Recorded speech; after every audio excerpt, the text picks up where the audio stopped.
চোরের মায়ের বড় গলা হয়। আজ বাংলায় তৃণমূলেরও সেই বড় গলা।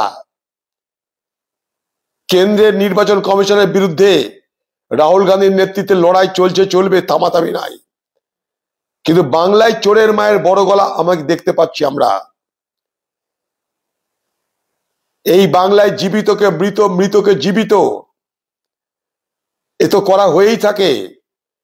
নির্বাচনের দিন একজনের ভোট আরেকজন দিয়ে দেয়। আমরা সবাই জানি, ভোট দিতে গেছে, বুথ পর্যন্ত গিয়ে তৃণমূল নেতারা বলছে বাড়ি চলে যান, ভোট হয়ে গেছে। এই দৃশ্যের সঙ্গে বাংলার মানুষ পরিচিত। এই বাংলায় বিডিও, এসডিও, ডিএম, পুলিশ সব মিলেমিশে তৃণমূলের হয়ে ভোট লুট করে, ভোট চুরি করে। এখানে পঞ্চায়েত ভোট হয় না, মিউনিসিপালিটি ভোট হয় না, সব লুট হয়। সেই রাজ্যের প্রশাসনকে আমরা ভরসা করতে চাই না। আর আমাদের যে ভরসা নেই তাদের উপর, তার কারণ একটাই, যে সেখানকার প্রশাসন নিরপেক্ষ নয়। তাই BLO, BDO, SDO, district magistrate, police, সকলের থেকে সতর্ক থাকতে হবে বাংলার মানুষকে।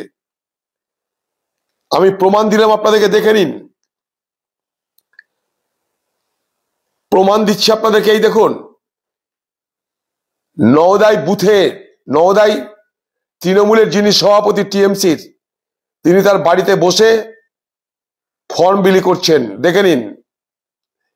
তাহলে বাংলায় এসআইআর এর নামে কি হচ্ছে, বাংলার মানুষের সতর্ক থাকতে হবে।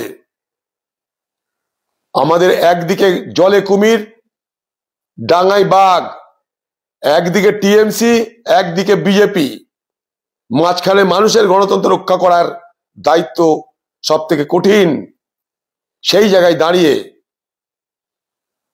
আমরা প্রত্যেকটা কংগ্রেস কর্মীকে বলেছি, যে যেখানে আছে সবাই মিলে মানুষের পাশে যেন দাঁড়াই। মানুষের ভোট দেওয়ার অধিকার মানে গণতান্ত্রিক অধিকার।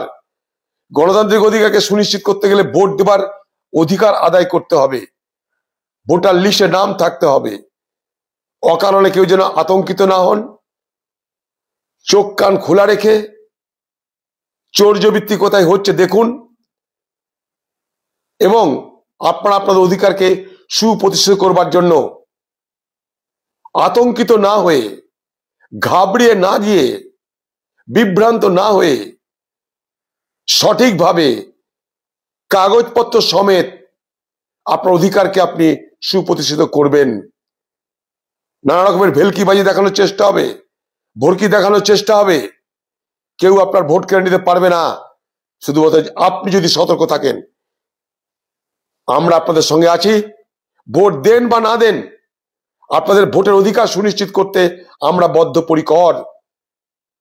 মুর্শিদাবাদ জেলার মানুষ, আপনাদেরকে আমরা হেল্পলাইন দিয়ে রেখেছি। প্রচুর পরিমাণ হেল্পলাইনে আমাদের কাছে কল আসছে, আমরা তাদেরকে পরিপূর্ণভাবে মদত করছি। আমরা আরো হেল্পলাইন দিয়েছি, আরো হেল্পলাইন বাড়াবো, আপনারা নিশ্চিত থাকবেন।